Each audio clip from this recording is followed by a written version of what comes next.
네, 금요일장 마켓세븐 이분과 함께합니다. 불사조 리서치 김진경 본부장 모실게요. 어서 오세요. 네, 안녕하세요. 네, 안녕하십니까. 네, 김진경 본부장과 함께하는 마켓세븐 저희 키워드부터 살펴보겠습니다. 첫 번째 키워드 열어주세요.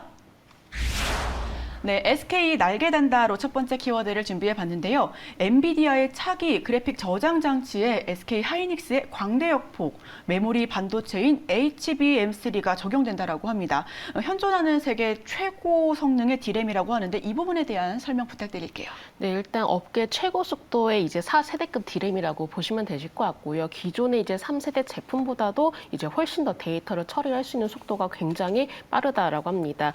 기존 이 제품보다도 한 80%가량 좀 빠르다라고 하는데 이게 초당 819GB 데이터를 처리를 할 수 있다라는 능력이라고 하고요. 이 속도가 이제 풀 HD급 그 영화 163편의 분량을 데이터를 1초 만에 처리할 수 있는 수준으로 굉장히 속도가 조금 기존 제품보다도 훨씬 더 빠르다라고 볼 수 있어서 프리미엄 D램이라고도 볼 수 있을 것 같습니다. 이 초고속 AI 반도체 시장에서는 굉장히 혁신적인 제품으로도 알려져 있었는데 워낙에 지금 뭐 AI라든지 빅데이터라든지 이렇게 첨단 기술 발전 속도가 굉장히 빨라지고 있는 상황이기 때문에 이렇게 데이터 처리 속도나 또 성능을 높인 차세대 D램이 필요한 상황이 됐었습니다. 근데 이런 상황 속에서 가장 필요한 최적의 메모리 반도체 제품이라고 볼 수가 있기 때문에 앞으로 이렇게 좀 고성능의 반도체가 더욱더 주목이 되지 않을까라고도 볼 수 있을 것 같습니다.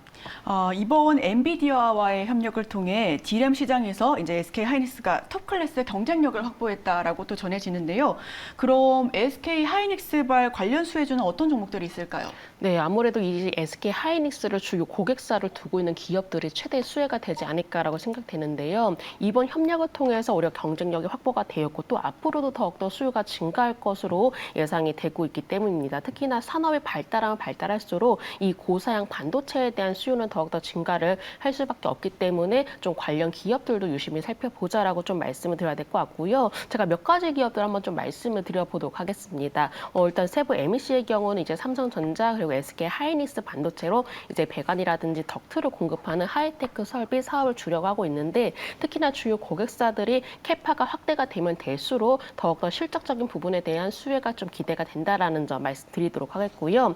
아스폴로의 경우는 이제 주요 반도체 공정 소재를 국내 최초로 국산화에 성공했다라고 합니다. 특히나 반도체 가스 공정 부품 기업 중에서 유일하게 삼성전자 그리고 SK 하이닉스 납품하고 있기 때문에 이 부분에서의 충분한 수혜도 기대가 된다라는 점 참고해 주시면 좋으실 것 같고요. 그리고 추가적으로 APTC의 경우는 장비 업체인데 이 주력 제품이 실리콘, 식각 장비의 경우는 SK 하이닉스에 대량으로 좀 납품하고 있다고 합니다. 이렇게 좀 몇 가지 제가 기업들을 말씀드렸는데 이렇게 SK 하이닉스를 주요 고객사를 두고 있는 기업들의 어떤 실적이라든지 어떤 수혜적인 부분을 우리가 유심히 살펴보실 필요가 있다라는 점 말씀드려보도록 하겠습니다. 네, 실적 역시 유심히 살펴봐야 할 부분이지만 그래도 SK 하이닉스발 수혜주가 있다라는 소식에 지금 세보 MEC가 있고요. 아스플로 그리고 마지막으로 APTC를 꼽아주셨네요. 굉장히 종목 이름들이 생소하고 어렵습니다. 세계 반도체 시장 통계기구가 최근 발표한 보고서에 따르면 올해 메모리 반도체 시장이 전년보다 약 20% 가까이 성장할 것이라는 예측을 가지고 있는데요. 메모리 반도체 관련주 가운데 또 탑픽을 꼽고 싶은데 이 부분 혹시 알려주실 수가 있으실까요? 네, 저는 이제부터 탑픽이라고 한다면 바로 대형주를 살펴보자라고 대형주요. 말씀을 드리고 싶습니다. 대표적으로 이제 삼성전자와 SK 하이닉스를 좀 말씀드려보도록 하겠는데 워낙 하반기에는 이제 반도체에 대해서 좀 기대할 만한 요소들이 또 많기 때문입니다. 특히나 스마트폰 시장 속에서는 이제 아이폰의 신모델 출시가 될 예정이라고 하고요. 특히나 하반기의 경우는 이제 계절적인 수혜도 기대가 되고 있기 때문에 상반기보다도 하반기가 더욱더 기대할 만한 요소들이 많다라고 좀 말씀을 드렸던 거고 지금 여전히 뭐 반도체 공급난이 예전보다도 나아졌다고 하지만 완전하게 해결이 되지 않은 상황이기도 합니다. 근데 반대로 이 수요 자체는 계속적으로 증가세를 보여지고 있기 때문에 이렇게 좀 반도체에 대해서는 꾸준히 한번 살펴봐야 된다라고 말씀드려야 될 것 같고요. 특히나 대형 반도체주 이렇게 삼성전자라든지 SK 하이닉스를 이제 살펴본다면 이 주가들이 워낙에 많이 하락을 해놓은 상황입니다. 특히나 계속적으로 좀 올라가고 있는 종목보다도 지금부터는 가격 메리트가 높고 충분히 납폭 과대가 되어 있는 종목들을 살펴봐야 된다라고 좀 말씀드려야 되기 때문에 제가 대형 반도체 반도체주로 한번 좀 단편적으로 꼽아봤고요. 지금 시장 자체가 변동성이 굉장히 크고 있습니다. 시장에 변동성이 있기 때문에 물론 단기적인 흐름은 좀 기대하기는 어렵겠지만은 중장기적인 면을 봤을 때는 충분히 가격적인 메리트가 높다라는 점을 꼽아본다면은 지금부터는 대형주도 우리가 중장기적인 관점으로 살펴볼 때다라는 점 말씀드리도록 하겠습니다. 네, 이제부터는 중소형주가 아니라 대형주를 살펴볼 필요가 있다라는 말씀 속에서 삼성전자와 SK하이닉스를 꼽아주셨고요.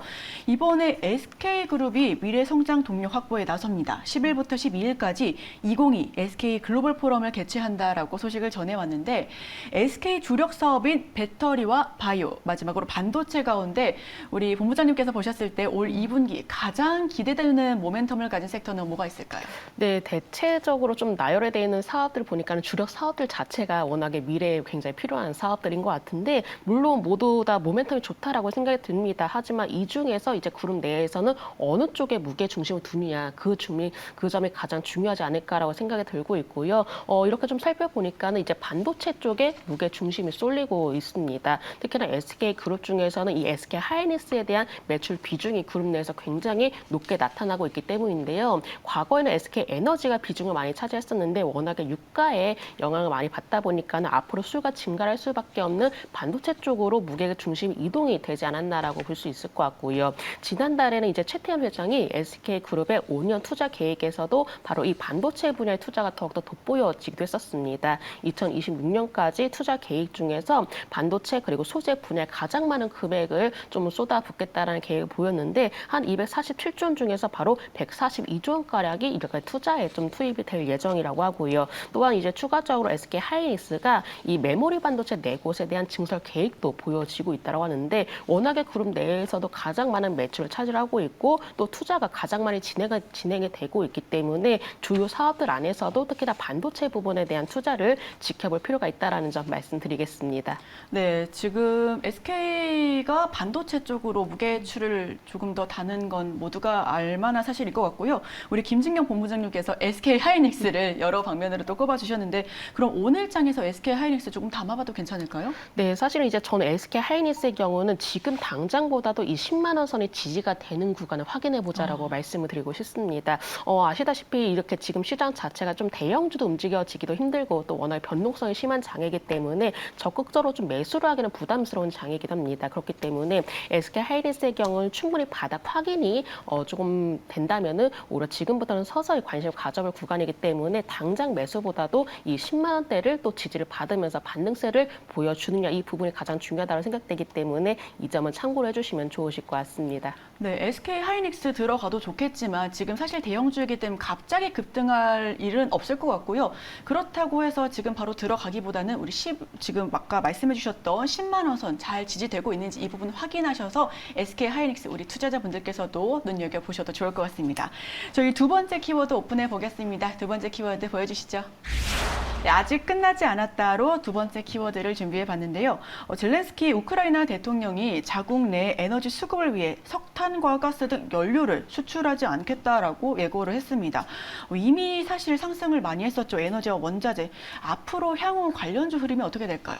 네, 저는 당분간은 원자재 이 에너지 관련주들을 유심히 지켜보자라고 결론부터 말씀을 드리겠습니다. 지켜보자요. 네, 지금은 전쟁이 지금 계속적으로 장기화가 되고 있는 상황이기 때문에 이게 쉽게 해결이 될 부분은 아닌 것 같습니다. 오히려 원자재라든지 에너지에 대한 수급난이 현재보다 더욱더 심해질 가능성도 있다라고 전망들이 나오고 있는 상황인데 지금 상황 자체가 바로 자원 하나하나가 굉장히 중요한 상황이라는 점이죠. 지금 주요 수출국의 경우는 오히려 보호무역 정책가 좀 펼쳐지고 있기도 하고 특히나 지금 시장 속에서는 전쟁과 연관이 되어 있는 섹터들이 돌아가면서 움직여지고 있습니다. 원자재, 에너지, 재건 관련주라든지 방산주 이렇게 현재 전쟁과 연관이 되어 있는 섹터들이 빠르게 순환매 흐름이 좀 이어지고 있는 상황인데 당장으로서는 뭔가 구체적인 해결점이 좀 나오기 힘들 것으로 보여지고 있기 때문에 오히려 관련주들의 경우는 시장에서 주목이 될 가능성이 높다라는 점 말씀드리도록 하겠고요. 추가적으로 지금은 빠른 순환매가 이루어지고 있기 때문에 이런 관련주들의 경우는 조금 방망이를 짧게 잡고 단기적인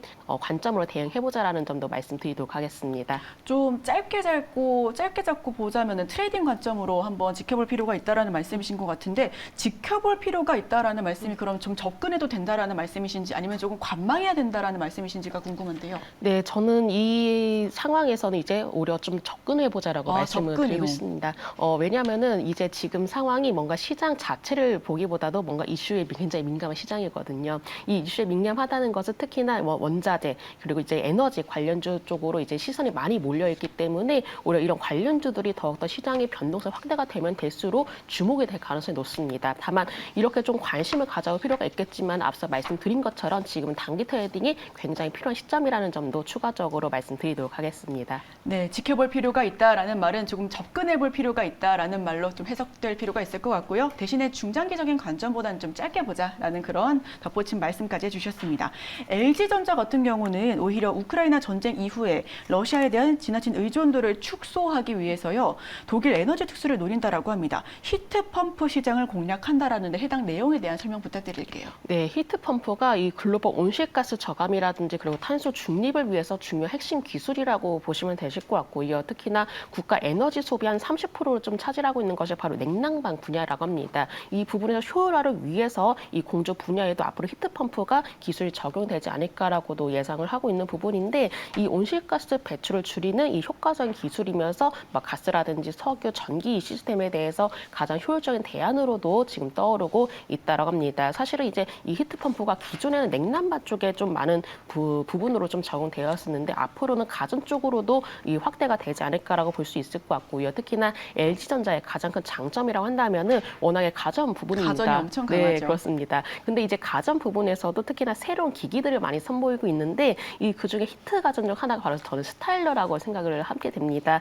스타일러에서도 이 히트펌프 기술을 적용해서 앞으로 지금보다도 더 높은 수준의 의류 케어라든지 아니면은 전기비 절약으로 인해서 강점을 내세우지 않을까라고 볼 수 있을 것 같고요. 이 외에도 뭐 건조기와 같이 새로운 가전 분야로도 기술 확대가 될 것으로 예상되기 때문에 지금 자체가 에너지난에 워낙 좀 심화가 되고 있는 상황이기 때문에 관련 기술들에 대해서는 우리는 더욱더 주목해볼 필요가 있다는 점 말씀드리도록 하겠습니다. 네, 관련 기술을 더욱더 주목할 필요가 있다라는 말씀까지 해주셨고요. 아까 원자재와 에너지 조금 더 이야기를 하면 좋을 것 같은데 급등하던 원자재가 최근 안정세를 찾으면서 또 포스코와 현대제철 등 주요 철강사들이 철강 제품 가격을 내린다라고 어제 발표를 했습니다.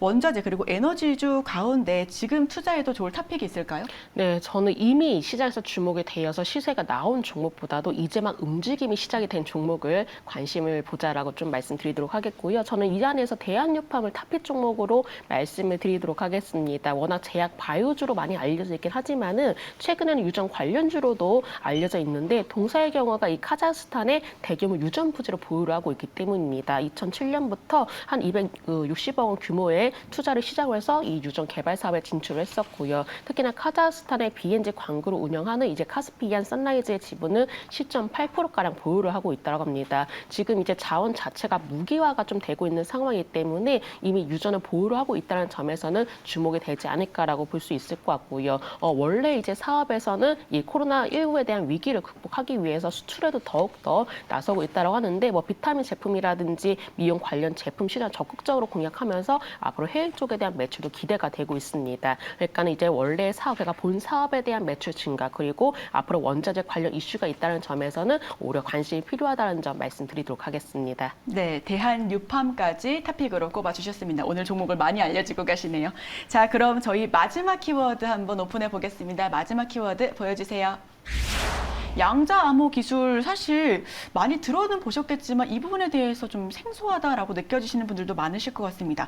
LG, 삼성 등 국내 대기업과 정부 그리고 대학 등이 미래 산업 판도를 뒤흔들 양자 컴퓨터 그리고 양자 인터넷 등 양자 기술 원천 기술 확보에 나섰다라고 하는데요. 이 기술에 대한 설명 혹시 들을 수 있을까요? 네, 아무래도 이제 빠르게 통신을 발달하면 할수록 가장 필요한 점이 바로 보안 문제이지 않을까라고 좀 생각되는데요. 이런 보안 문제들을 해결을 하기 위해서 바로 양자 암호 기술 도입이 되고 있다고 합니다. 뭐 도청이라든지 뭐 감청이 절대적으로 불가능한 차세대 통신 보안 기술이라고 보시면 되실 것 같은데 이 양자를 암호키로 활용한다라고 합니다. 그러니까는 전송할 정보라든지 이 암호화키를 보낼 때 무단으로 정보를 보려고 할 때는 바로 양자의 상태가 변한다라고 해서 이게 암호키로 사용할 수가 없는 이 성질을 활용했다라고 해서 바로 양자 이제 그 양자 암호 기술이라고 좀 불려진다고 하는데요. 오히려 앞으로 안정성이라든지 보안성이 더욱더 중요한 국방이라든지 항공이라든지 우주산업 쪽에 대해서는 더욱더 이런 기술력이 확산이 되지 않을까라고도 전망하고 있습니다. 와, 장기적으로 또 계속해서 눈여겨봐야 될 부분이겠네요. SK 브로드밴드가 국가기관망에 양자 암호 기술을 적용했다라고 어제 전했습니다. 세계 최초라는데 아쉽게도 SK 브로드밴드는 상장이 안 됐었죠. 양자 암호 관련해서 관련주 탑픽을 한번 꼽아볼 수 있을까요? 네, 아무래도 주요 통신주들이 탑픽이 될 수 있을 것 같은데 저는 이 안에서 SK텔레콤을 말씀을 오늘 드려보도록 SK의 하겠습니다. 날인가요? 네. 유독 SK 관련주를 좀 많이 말씀드리는데 이제 SK 브로드밴드가 2020년부터 이제 국가 융합막 구축 운영 사업의 제1사업자로 선정이 되었습니다. 이후에 상용화 과정 속에서 SK텔레콤 그리고 LG U+와 컨소시엄까지도 좀 이루면서 회선 구축이라든지 서비스 제공이라든지 이렇게 좀 주요 역할을 담당했다라고 하고요. 공공이라든지 또 민간 시장 쪽에서도 양자 암호 통신 사업 확대를 발판을 마련을 하게 되는 계기도 있었습니다. 특히나 SK 브로드밴드가 바로 SK텔레콤의 자회사이기도 한데요. SK텔레콤이 이미 국내 암호 분야 강조 기업들이랑 국방이라든지 공공시장이라든지 이렇게 세계 시장 쪽에도 본격적인 진출 계획들을 보여지고 있기 때문에 바로 양자 암호 분야에서의 기술력이 더욱더 중요하지 않을까라고도 볼 수 있을 것 같고요. 하지만 SK텔레콤의 주가 흐름 보니까 지금 당장으로서 조정이 나오고 있습니다. 그래서 오히려 지금 적극적으로 매수 관점보다도 향후에는 조금 더 지지라인을 확인하면서 타이밍을 잡아보실 필요가 있다라는 점 말씀드려보도록 하겠습니다. 네, 방금 차트까지 확인을 했는데요. SK텔레콤 지지라인을 잘 확인해서 바닥이 다져진다면 그때 접근해도 늦지 않다라는 말씀까지 해주셨습니다. 지금까지 금요일장 마켓7 불사조 리서치 김진경 본부장과 함께했습니다. 오늘 말씀 고맙습니다. 네, 감사합니다.